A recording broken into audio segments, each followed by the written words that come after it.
बंधन arrange bride of the CEO part 1। मंडप के चारों ओर रोशनी झिलमिला रही थी। सुनहरी झालरों से सजा वो हॉल किसी सपनों की शादी जैसा लग रहा था। मंत्रों की आवाज़ें हल्के हल्के गूंज रही थीं, लेकिन उस चमक के बीच एक अजीब सा सन्नाटा था, जैसे किसी ने हर आवाज़ को खामोशी में कैद कर लिया हो। लाल जोड़े में बैठी कशिश अपने माथे पर बारीक सिंदूर की लकीर को महसूस कर रही थी। एक ऐसा रंग जो उसके नाम के साथ किसी अजनबी का नाम जोड़ चुका था। उसकी आंखें सामने बैठे दूल्हे पर टिकी हुई थीं। वो इंसान जिसे उसने कभी जाना तक नहीं था, और आज वो उसका पति था। कुछ घंटे पहले तक वही कशिश अनाथ आश्रम के दरवाजे पर अपने आंसू पहुंच रही थी, बेसहारा और अकेली। और अब बेंगलोर के सबसे अमीर और ताकतवर खानदान की बहू बन चुकी थी। कशिश घूंघट की आड़ से बार बार आदित्य को देख रही थी। ऊंचा कद, लगभग 6.3 फुट की रौबदार हाइट, उम्र 26 साल, गोरा रंग जो सर्दियों की धूप जैसा ठंडा लग रहा था, गहरी ब्राउन आंखें जिनमें कोई गर्मजोशी नहीं थी, सिर्फ ठंडी सख्ती थी, सलीके से ट्रिम की हुई दाढ़ी उसके चेहरे के तीखे नक्श को और भी उभार रही थी। और वो चेहरा एकदम सीरियस, जैसे उसके होठों ने कभी मुस्कुराना ही सीखा ना हो। वो मंडप में चुपचाप बैठा हुआ था, जैसे ये शादी उसके लिए कोई सेरेमनी नहीं बल्कि एक सज़ा हो। उसकी आंखों में कोई रौनक नहीं थी, सिर्फ ठंडापन था, जैसे जिंदगी की हर बात उसके कंट्रोल में हो सिवाय इस शादी के। उसके कंधों पर ब्लैक शेरवानी, आंखों में अहंकार की झलक और चेहरे पर अजीब सा आई डोंट केयर वाला एक्सप्रेशन था। उसने एक बार भी इन सब के बीच कशिश को नज़र उठाकर नहीं देखा था। शायद वो देखना ही नहीं चाहता था, जैसे इस शादी में उसका कोई वजूद ही ना हो। पंडित की आवाज़ गूंज रही थी, आप दोनों अब एक दूसरे के जीवन साथी बन चुके हैं।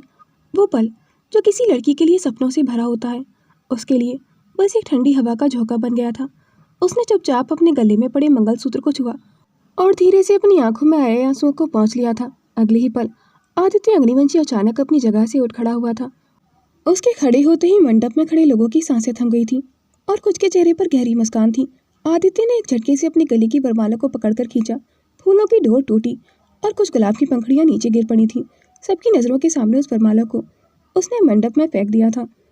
कशिश का दिल सिहर उठा था। उसकी आंखें बड़ी हो गई थीं, जैसे किसी ने अचानक उसकी दुनिया तोड़ दी हो।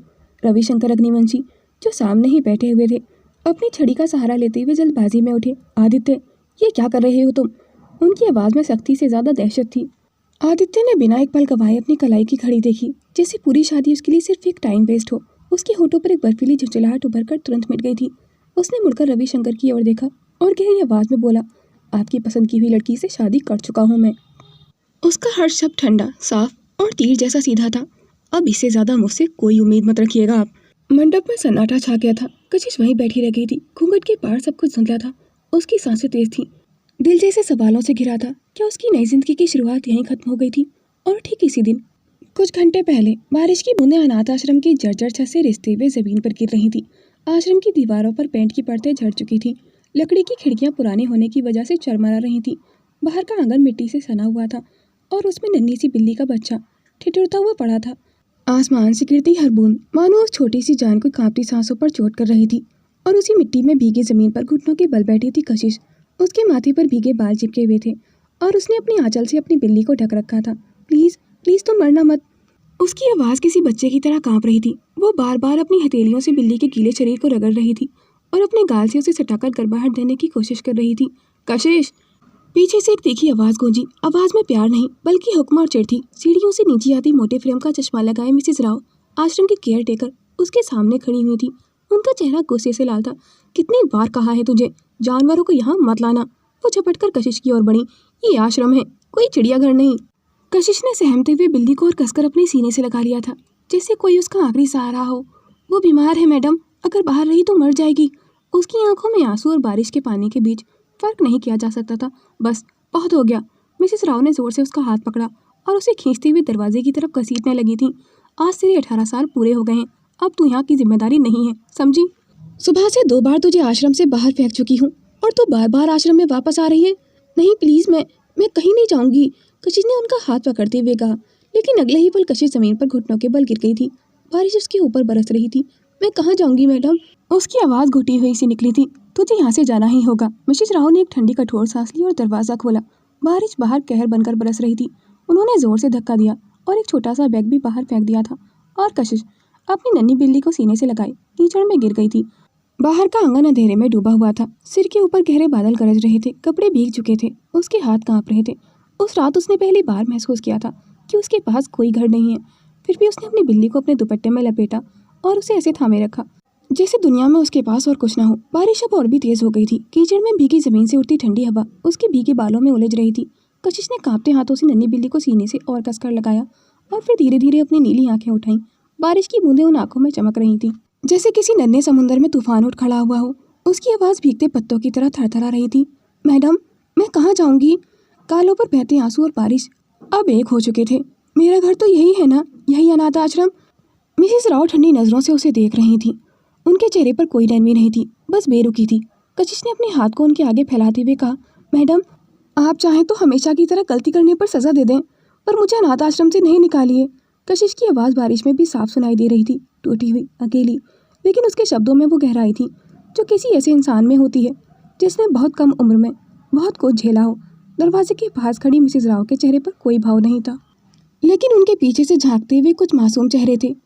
छोटे छोटे बच्चे, जिनमें कुछ की उम्र मुश्किल से 5 से साल होगी और कुछ 11-12 के बीच थे। वो सब भीगती ठंडी हवा में कांपते हुए दरवाजे के कोने से झांक रहे थे। उनकी आंखों में डर और सवाल थे। कशिश उन बच्चों के बीच सबसे बड़ी थी। वो हमेशा उनके लिए दीदी थी। कभी उनके बालों में तेल लगाती, तो कभी रात को डर लगने पर उन्हें सीने से लगाकर सुलाती। उसने इस आश्रम को सिर्फ एक छत नहीं माना था, बल्कि अपना घर माना था। उसके साथ के सारे बच्चे अब यहाँ नहीं थे। कोई किसी अमीर परिवार ने गोद ले लिया था, तो कोई अपने रिश्तेदारों के पास लौट गया था, और कोई बस चुपचाप यहाँ से चला गया था। पर कशिश, वो कभी किसी की चॉइस नहीं बनी थी। ना कोई रिश्तेदार उसे ढूंढते हुए आया था, ना कोई नई जिंदगी उसे लेने पहुंची थी। वो हर बार उस दरवाजे के पास खड़ी होकर देखती थी। कोई बच्चा अपनी नई जिंदगी के लिए विदा हो रहा होता और वो बस वहीं रह जाती, जैसे वो इन दीवारों की आदत बन चुकी हो। मिसेस राव ने बेरुखी से उसकी ओर देखते हुए कहा, मैं सुबह से तुझे यहाँ से जाने के लिए बोल चुकी थी, लेकिन तू तो ढीठ हो चुकी है। ये अनाथ आश्रम है, तुम्हारे किसी रिश्तेदार का घर नहीं, और तुम अब यहाँ की जिम्मेदारी नहीं हो। कशिश, मिसेस राव की आवाज़ में कोई नरमी नहीं थी। जो भी था अब खत्म हो गया। छोटे बच्चों में से एक नन्ही लड़की ने डरते डरते दरवाजे की आड़ से उसे पुकारा, दीदी। लेकिन मिसेस राव ने उस लड़की को अंदर करते हुए आश्रम का दरवाज़ा बंद कर दिया था। कशिश ज़मीन पर गिरी हुई थी। उसके घुटनों तक लंबे गीले बाल मिट्टी में सने थे, मगर फिर भी उसके चेहरे की मासूमियत में कोई धुंधलापन नहीं था। उसकी गोरी रंगत पर एक भी दाग नहीं था, मानो किसी ने उसे बारिश की बूंदों से तराशा हो। उसके पतले होठ बिना किसी लिपस्टिक के भी हल्के गुलाबी थे। उसकी गर्दन के पीछे से एक बटरफ्लाई टैटू झलक रहा था। बारिश में भी वह टैटू किसी याद की तरह जिंदा लग रहा था। कशिश को कभी याद ही नहीं आया कि वो टैटू कब बना था। उसे बस इतना पता था कि जब से उसने होश संभाला, वो उसके साथ था। जब वह 5 साल की थी, तभी से यह अनाथ आश्रम ही उसका सब कुछ रहा था। उसका घर, उसकी दुनिया, उसका एकमात्र ठिकाना। उसकी नीली आंखें अब भी आश्रम के दरवाजे पर टिकी हुई थीं, जैसे वे उम्मीद कर रही हो कि वो पलटकर दरवाज़ा खोलेंगी और कहेंगी, रुक जाओ कशिश। लेकिन बारिश की गर्जन के बीच मिसेस राव की ठंडी सांसें और दरवाजे की आहट ने उस उम्मीद को फिर से चुप करा दिया था। कशिश ने अपने भीगे बालों को चेहरे से हटाते हुए अपनी ठोड़ी उठाई। उसकी आंखों में सिर्फ आंसू नहीं थे, एक दर्द था जो सीधा अंदर तक उतर रहा था। उसकी उंगलियां अब भी उस नन्ही सी बिल्ली को पकड़ी हुई थीं, मानो वही उसका आखिरी सहारा हो, और वो मजबूर थी सब कुछ यहीं छोड़कर इस ठंडी अंधेरी रात में बाहर निकलने के लिए। वो देर तक दरवाजे के पास ही बैठी रही थी। आंखों में अनकहा डर, दर्द और अकेलापन तैर रहा था। तू डर मत, मैं हूं ना तेरे साथ, उसने फुसफुसाते हुए कहा और बिल्ली के माथे को चूम लिया था। उसी पल दूर गेट के पास से एक काली लग्जरी कार अंदर आई। ड्राइवर ने छाता खोला और पीछे की सीट से एक बुजुर्ग शख्स उतरे। सफ़ेद शॉल, गहरी नज़रों और भारी चाल के साथ वो आश्रम के अंदर दाखिल हुए।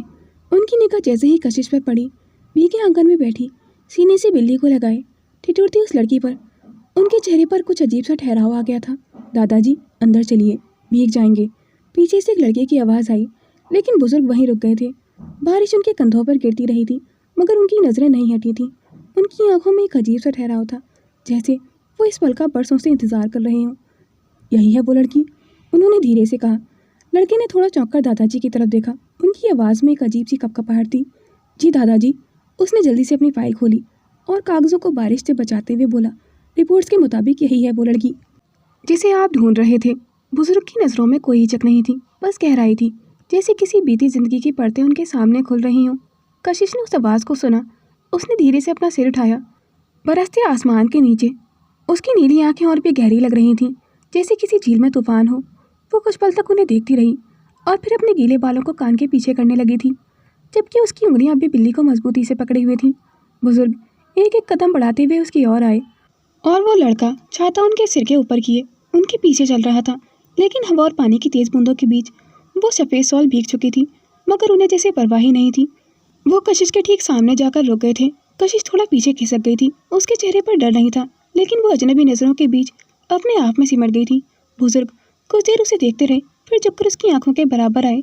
उनकी आंखों में कोई सवाल नहीं था, कोई दया भी नहीं थी, बस एक अजीब सी अपनापन भरी नमी थी। बेटा, उनकी आवाज़ धीमी लेकिन गहरी थी। तुम कशिश हो ना?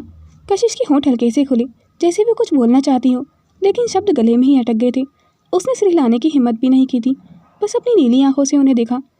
लड़के ने पीछे से धीरे से कहा, दादाजी, डीएनए रिपोर्ट पॉजिटिव है, कोई शक नहीं है, वो वही है। बुजुर्ग की सांसें जैसे थम सी गई थी। उन्होंने धीरे धीरे अपना हाथ बढ़ाया, कांपती उंगलियों से उसके गीले बालों को चेहरे से हटाया। मैंने तुझे बहुत सालों से ढूंढा है। उनकी आवाज़ में नरमी के साथ एक टूटी हुई उम्मीद भी थी। कशिश की सांसें तेज होने लगी थी। उसके गालों पर बारिश के साथ अब जमे हुए आंसू भी बह रहे थे। कौन है आप? उसने हकलाते हुए पूछा। बुजुर्ग की आंखों में नमी भर आई थी। तुम्हारा अपना, उन्होंने बेहद धीमी लेकिन गहरी आवाज़ में कहा। तुम्हारा नाना जी। कशिश सिटक गई थी। उसके चारों ओर की दुनिया कुछ पलों के लिए जैसे थम गई थी। उसने अपने कांपते होंठ खोले, मगर कोई शब्द बाहर नहीं निकला था। वो बस उनकी आंखों में देखती रही थी। बुजुर्ग ने छाते के नीचे थोड़ा झुकते हुए अपना कांपता हुआ हाथ उसकी तरफ बढ़ाया। कशिश एक पल के लिए पीछे हटने लगी थी। आदत थी अजनबियों से दूर रहने की, लेकिन उनकी आंखों में जो नरमी थी वो उसे रोक गई थी। चलो मेरे साथ बेटा, उन्होंने बहुत धीरे से कहा। उनकी आवाज़ इतनी नरम थी जैसे वो किसी ठंडी दीवार को भी पिघला दें। अब तुझे यहाँ अकेला नहीं रहना पड़ेगा। कशिश की उंगलियां अब भी उस बिल्ली के चारों ओर कसकर जकड़ी हुई थी। वो ठंडी मिट्टी में भीगी हुई थी, कपड़े बदन से चिपके हुए थे, बाल माथे पर लटके हुए थे। वो कुछ पल तक बस वहीं बैठी रही। फिर उसने बहुत हिचकिचाते हुए अपना हाथ उनके बढ़े हुए हाथ पर रख दिया था। जैसे ही उनकी उंगलियां आपस में छुईं, एक अजीब सी गर्माहट उसके भीतर तक उतर गई थी। लड़का फौरन आगे बढ़ा और छाता कशिश के ऊपर कर दिया था। ड्राइवर भी पीछे गेट के पास खड़ा कार का दरवाज़ा खोले इंतजार कर रहा था। गाड़ी लाओ, बुजुर्ग ने धीमी आवाज़ में कहा। लड़का सिर हिलाकर तेजी से उनकी बात मान गया था। कशिश का हाथ उनकी हथेलियों में था, मगर अगले ही पल उसने झटके से अपना हाथ पीछे खींच लिया था। बारिश अब भी बेमौसम की तरह बरस रही थी, छतों पर, पेड़ों पर और उसके कांपते दिल पर भी। मैं आपको नहीं जानती, तो मैं आपके साथ कैसे जा सकती हूँ? उसकी आवाज़ कांप रही थी, लेकिन उसमें एक हिचकिचाहट के साथ डर भी था। बुजुर्ग की आंखों में हल्की सी चुभन उतर आई थी, जैसे किसी पुराने जख्म पर फिर से बारिश की बूंदें पड़ गई हों। उन्होंने उस लड़के के हाथ से वाटर प्रूफ फोल्डर लिया। उसके अंदर सफ़ेद कागज़ थे, ऊपर मोटे अक्षरों में लिखा था डीएनए रिपोर्ट। उन्होंने वो फोल्डर धीरे धीरे उसकी तरफ बढ़ाया। यही वजह है मैं तुम्हारे सामने खड़ा हूँ। उनकी भारी आवाज़ में इस बार कोई झिझक नहीं थी, सिर्फ सच्चाई का बोझ था। कशिश ने कांपते हाथों से रिपोर्ट ली। बारिश में भीगते हुए भी वो साफ साफ अक्षर पढ़ पा रही थी। मैच 99.9%। ये असली है? ये सच है क्या? उसका दिल ज़ोर ज़ोर से धड़कने लगा था, जैसे उसके गले में कुछ अटक गया हो। कशिश ने इसी साल 12th पास की थी। ये सब तो कोई भी बना सकता है। उसने खुद से ज़्यादा शायद उस बुजुर्ग से फुसफुसाकर कहा था। वो एक अजनबी इंसान पर भरोसा नहीं कर पा रही थी। अगर वो उसके रिश्तेदार थे तो इतने सालों से उसे लेने क्यों नहीं आए थे? उसके मन में हज़ारों सवाल थे। उन बुजुर्ग ने उसके चेहरे की उलझन देखी, तभी वो धीरे धीरे आगे बढ़े, अपने कॉलर को एक तरफ हटाया। उनकी गर्दन के पास ठीक हंसली के नीचे एक साफ बटरफ्लाई का टैटू उभरा हुआ था। बारिश की बूंदें उस पर मोती की तरह चमक रही थी। कशिश की सांसें थम गई थी। उसने अपने दुपट्टे को थोड़ा सा हटाया। ठीक उसी जगह पर उसकी अपनी त्वचा पर भी वैसा ही बटरफ्लाई का छोटा सा टैटू उभरा हुआ था। कशिश की सांसें थम गई थी उस टैटू को देखकर। ये टैटू उसे बचपन से था। आश्रम की मिसेज राव ने हमेशा कहा था ये बस एक निशान है, लेकिन आज वो निशान एक कहानी बनकर उसके सामने खड़ा हुआ था। कशिश, ये सिर्फ एक टैटू नहीं, ये हमारी ख़ानदानी निशानी है। और अब ये तुम्हें वापस अपने घर जाने का रास्ता दिखा रहा है। बारिश की रफ्तार अचानक थम सी गई थी।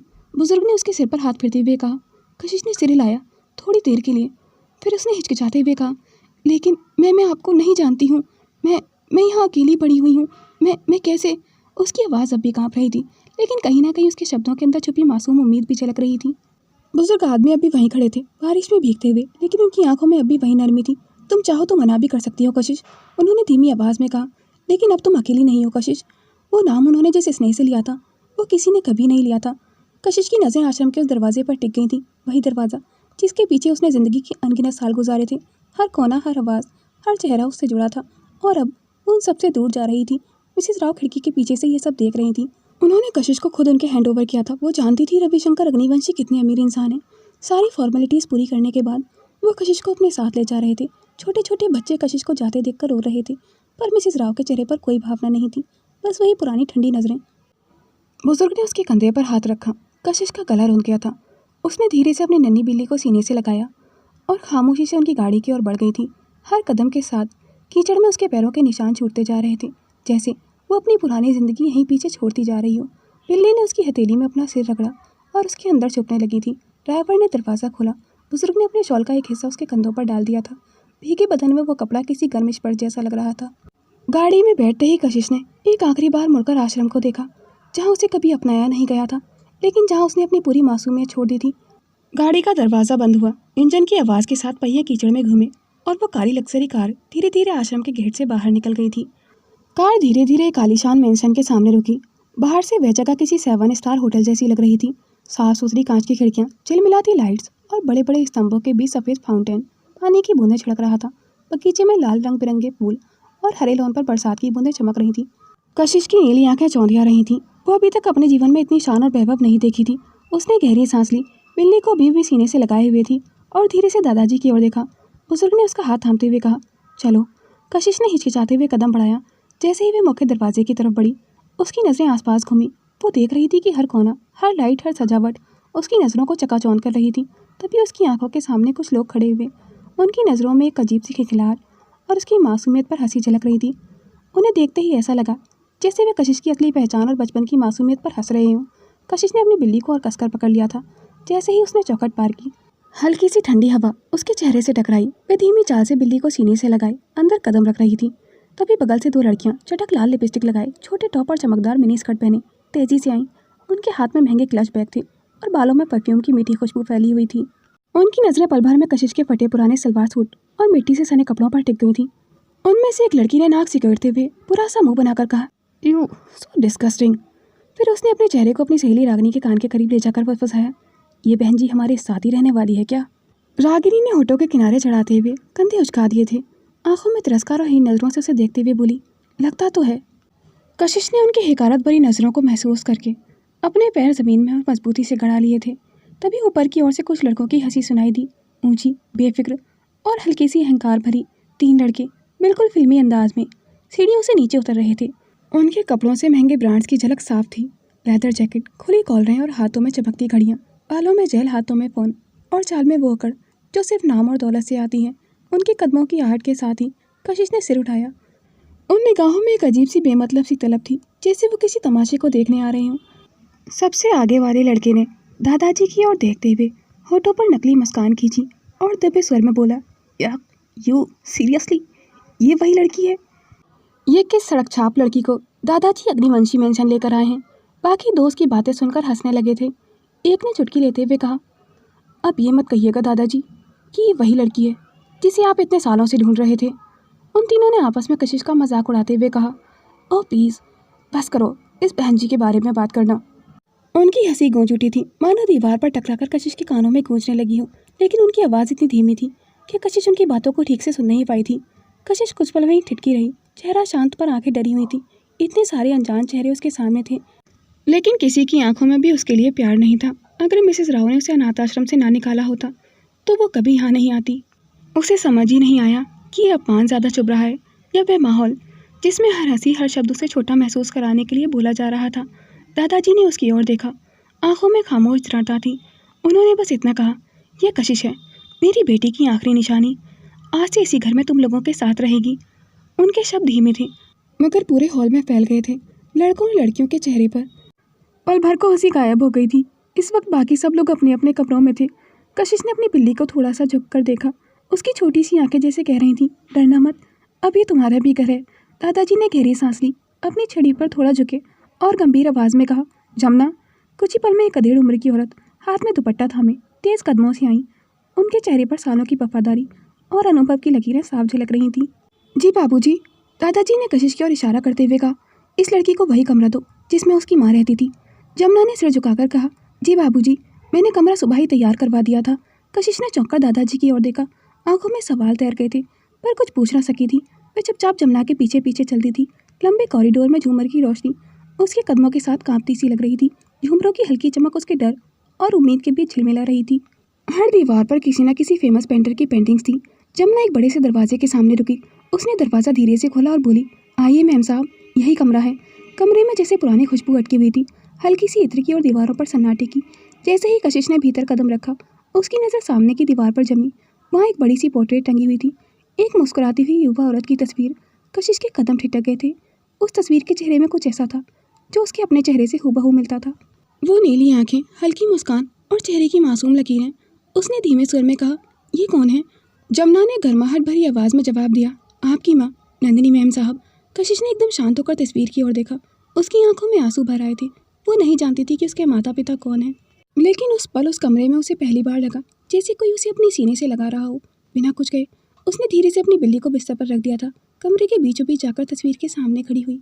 उसने तस्वीर के फ्रेम को हल्के से छुआ, मानो किसी बहुत पुराने रिश्ते की धूल झाड़ रही हो। उसकी पलकों से एक नमी भरी सांस फिसली। माँ। पीछे खड़ी जमुना की आंखों में पुरानी यादों की हल्की चमक उभर आई थी। जमुना ने कशिश को कुछ पल देखा। नज़रों में स्नेह और अतीत की झलक साफ दिख रही थी। फिर उसने अलमारी खोली और उसमें से कुछ कपड़े सावधानी से निकालकर बिस्तर पर रख दिए थे। कपड़ों की खुशबू कमरे की हवा में घुल गई थी। बेटा, ये पहन लीजिए, जमुना ने धीरे से कहा, बाथरूम की ओर इशारा करते हुए। कशिश ने बिस्तर पर रखे कपड़ों की तरफ देखा। महीन रेशमी कपड़े पर सुनहरी जरी कढ़ाई, हल्के गुलाबी और सफ़ेद संगम से सजा हुआ जोड़ा। ये कोई आम कपड़े नहीं थे, ये एक स्टाइलिश शादी का लहंगा था। उसने हल्का सा भौं सिकोड़ते हुए जमुना की तरफ देखा। ये कपड़े क्यों? उसके स्वर में उलझन साफ थी। जमुना ने धीमे से मुस्कुराते हुए पर आंखों में कुछ गंभीरता के साथ उसके कंधे पर हाथ रखा। क्योंकि आपकी शादी है, आदित्य सर से। कशिश के चेहरे का रंग उड़ गया था। उसकी नीली आंखें हैरानी से खुल गई थीं। शादी? हमारी शादी? उसकी आवाज़ में हैरत और अजीब सा डर था, जैसे मन एक ही पल में सैकड़ों सवालों से भर गया हो। कांपती उंगलियां उसके लहंगे के किनारे को छू रही थीं और दिल की धड़कनें उसके कानों में गूंज रही थीं। कशिश ने एक कदम पीछे हटते हुए हड़बड़ाकर कहा, नहीं, ये कैसे हो सकता है? मैं तो आदित्य सर को ठीक से जानती भी नहीं। ये शादी मैं ऐसे कैसे कर सकती हूँ? उसकी सांसें तेज़ हो रही थीं। वह जैसे किसी अदृश्य जाल में फंस गई थी। उसने लहंगे को छुआ तक नहीं था, बस उसे देख रही थी, जैसे कोई चमकता हुआ पिंजरा सामने रखा हो। उसकी सांसें रुक सी गई थीं। दीवारें उसके चारों ओर सिमटती जा रही थीं। थोड़ा ठहरकर उसने दृढ़ आवाज़ में कहा, मुझे नाना जी से बात करनी है, यही सही होगा। वो मुझे बिना बताए शादी करने को कैसे कह सकते हैं?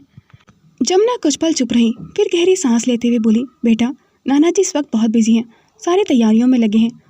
उन्होंने ही कहा था कि आपको तैयार करके सीधे मंडप तक ले चलना है। कशिश की पलकों में गुस्सा और दर्द की झिलमिलाहट थी, लेकिन बिना मेरी रजामंदी के ये। जमुना ने उसका हाथ थाम लिए थे। उसकी आवाज़ में अब दया थी, लेकिन आदेश की दृढ़ता भी थी। अगर आपने इस वक्त मना किया तो आपके नाना जी की बहुत बदनामी होगी। सब लोग, मेहमान, मीडिया, सबको शादी की तारीख बताई जा चुकी है और पीछे हटना मुमकिन नहीं है बेटा। कशिश चुप हो गई थी। कमरे में एक भारी सन्नाटा फैल गया था। हल्की हवा में बस लहंगे की किनारियों पर लगी घंटियों की धीमी झनकार रह गई थी। उसने धीरे से बिस्तर पर नजर डाली, जहाँ वह जोड़ा अब भी किसी श्रृंगार की जगह एक कैसा लगने लगा था। कुछ देर बाद जमुना ने हल्के हाथों से कशिश को तैयार किया। नीले और सुनहरे गहनों की चमक में उसका चेहरा उतना ही खूबसूरत दिख रहा था। बालों में फूल गुथे हुए थे, माथे पर बिंदी सजी थी, पर आंखों में खामोश आंधी थी। फिर जब सब तैयार हो गया, जमुना ने धीमे स्वर में कहा, चलो बेटा, आदित्य सर इंतजार कर रहे हैं मंडप में। कशिश के पैर भारी हो गए थे। लेवेंडर परफ्यूम की खुशबू उसके चारों ओर थी, पर उसके भीतर बस एक सवाल गूंज रहा था, क्या ये शादी वाकई मेरी अपनी इच्छा से है? जमुना ने उसका हाथ थामा और धीरे धीरे उसे मंडप की ओर ले गई थी। बाहर से शहनाई की आवाज़ आ रही थी और अंदर कशिश का मन जैसे एक तूफान से गुजर रहा था। मंडप में सभी रस्में खत्म हो चुकी थीं। आदित्य अग्निवंशी ठंडे चेहरे के साथ अपनी शेरवानी के बटन ठीक करते हुए सीढ़ियों की ओर बढ़ने लगा था। तभी पीछे से रविशंकर अग्निवंशी की तेज दबंग आवाज़ गूंजी, आदित्य, बाहर मीडिया खड़ी है और मैं नहीं चाहता कि तुम कोई भी ऐसी हरकत करो जो अग्निवंशी एम्पायर पर उंगली उठाने का सबब बने। उनके चेहरे पर उम्र की रेखाओं के साथ गुस्से की सख्त लकीरें उभर आई थीं। आदित्य के कदम वहीं थम गए थे। उसकी आंखें सक्रिय हो गई थीं और उसने गुस्से में अपनी मुट्ठियां भींच ली थीं, जैसे कलाई पर सांप उभर रही थी। अगर उसे दुनिया में किसी चीज़ से सबसे ज़्यादा प्यार था तो वो थी अपनी रेपुटेशन और कंपनी। अग्निवंशी नाम उसकी पहचान था और वो कभी कोई ऐसा काम नहीं करता था जिससे उस नाम पर धूल भी आ जाए। कुछ पल की चुप्पी के बाद रविशंकर ने इशारा किया, मीडिया को अंदर आने दो। रविशंकर जी के कहने पर अग्निवंशी मैंशन के दरवाजे खोल दिए गए थे और हल्के फ्लैश लाइट्स की बौछारें पूरे हॉल में फैल गई थी। हर कैमरा आदित्य और कशिश की ओर मुड़ गया था। अग्निवंशी की शादी एक बड़ी खबर थी और आज वो ट्रेंडिंग हेडलाइन बनने वाली थी। पल भर बाद एक तेज तर्रार रिपोर्टर सामने आया और माइक्रोफोन बढ़ाते हुए सवाल किया, वैसे मिस्टर अग्निवंशी, आपके अफेयर की खबरें तो हमेशा न्यूज़ चैनल की हेडलाइंस होती हैं, तो फिर इन अफेयर की चर्चाओं के बीच अचानक शादी की खबर बहुत शॉकिंग है। आदित्य के जबड़े कस गए थे। उसने हल्के से दांत पीसते हुए रिपोर्टर को घूरा। उसकी सांसें थोड़ी भारी थीं, लेकिन अगले ही सेकंड उसने अपने एक्सप्रेशन बदल दिए थे। वो आई कंट्रोल द डैम गेम वाले चेहरा लौट आया था। सवाल की आवाज़ फ्लैश लाइट के बीच गूंज रही थी। आदित्य का चेहरा एक सेकंड के लिए सख्त हुआ, फिर उतनी ही ठंडी स्माइल में ढल गया था, जैसे उसने कोई चाल चल दी हो। वह कशिश के पास आया। उसके हाथ उसके चारों ओर कस गए थे और पल भर में उसने भीड़ के लिए कहानी तय कर दी थी। अचानक उसने कशिश को अपने करीब खींचा, इतना नज़दीक कि कैमरों की फ्लैश उनकी आंखों और गहनों में चमकने लगी थी। आदित्य ने गहरी स्थिर आवाज़ में कहा, she is my only lady love. और इसके तुरंत बाद मीडिया के सामने दर्जनों कैमरों और लाइव ब्रॉडकास्ट के बीच उसने झुककर कशिश के होठों पर किस कर लिया था। सारी फ्लैश और माइक अचानक उथल पुथल में बदल गए थे। रिपोर्टर्स चीख उठे थे, ब्रेकिंग न्यूज़, आदित्य अग्निवंशी का लेडी लव। स्क्रीन पर वो पल ठहर गया था और दिलों में सवाल कि ये प्यार था या आदित्य का मास्टर स्ट्रोक। आदित्य के अचानक किए गए मीडिया के सामने किसके बाद हॉल में पल को हलचल छा गई थी। चारों तरफ फ्लैश लाइट्स चमक रही थीं। कैमरे उन दोनों पर टिके थे और रिपोर्टर्स एक्सक्लूसिव हेडलाइंस बना रहे थे। कशिश इन सब के बीच एकदम स्तब्ध रह गई थी। उसकी आंखों में हैरानी और असहजता की झिलमिलाहट थी, जैसे किसी ने उसके भीतर उठते सवालों को एक बार फिर से धकेल दिया हो। उसके चेहरे पर उलझन और बेबसी झलक रही थी। वो भीड़ के बीच अचानक खुद को बहुत अकेला महसूस कर रही थी। हर कैमरा उसकी मुस्कान, उसकी आंखों, उसकी झुकी पलकों को कैद कर रहा था, पर अंदर दुख और गुस्सा बढ़ रहा था। आदित्य का हाथ अभी भी उसकी कमर पर था, लेकिन कशिश ने उसे धीरे से हटाया। उसकी आंखों में नमी थी और अगले ही पल वो सबके सामने से निकलकर हॉल के बाहर चली गई थी, जैसे उस भीड़ उन कैमरों और रिश्तों से भागती जा रही हो। मीडिया वाले हक्के बक्के रह गए थे। कोई आवाज़ देने लगा था, मैम आपकी फीलिंग्स क्या हैं? लेकिन कशिश ने एक भी जवाब नहीं दिया था। कैमरों की चमक पीछे धुंधली पड़ रही थी और हर कदम के साथ उसकी सांसें भारी होती जा रही थीं। अंदर कुछ टूट रहा था, लेकिन बाहर से वो उतनी ही शांत थी जितना किसी तूफान के बीच खड़ी हो। To be continued. दोस्तों, आपको ये स्टोरी कैसी लगी? कमेंट सेक्शन में अपनी राय ज़रूर शेयर कीजिएगा। आपका एक प्यारा सा कमेंट मुझे लिखने के लिए बहुत ज़्यादा मोटिवेट करता है, तो प्लीज़ कमेंट करें और इस स्टोरी को हाइप करें।